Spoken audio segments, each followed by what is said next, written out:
travaille, encore travaille, et toujours il travaille.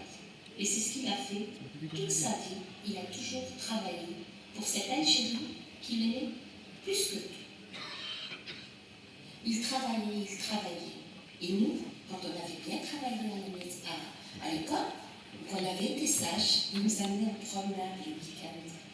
On avait cette chance, notre père s'arrêtait peut-être de travailler pour nous amener en promenade. Mais en fait, les promenades, c'était où? C'était à l'université.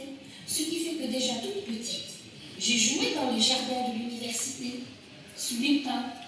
Et avec mon frère et ma sœur, bien qu'ils n'étaient pas tellement d'accord, on allait dans ces bâtiments désaffectés qui avaient été vandalisés. Il y avait des lavabos cassés, des portes arrachées, des vitres brisées. Sur les murs, il y avait plein de graffitis.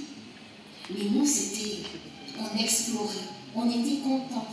Et quand on retournait à l'école, après le week-end, avec nos camarades, chacun disait où est-ce qu'on était allé. Nos camarades, ils étaient allés à la montagne des Lions. Et moi, je me disais, mais il y a vraiment des lions à la montagne des Lions? Parce que je ne savais pas, j'y étais jamais allée. Puisque moi, j'allais à l'université. Les autres, en décembre 1967, avec un grand sourire, la tête baissée, humblement, respectueusement, devant cet homme d'une grande stature qu'il admirait beaucoup, le président Boumedienne.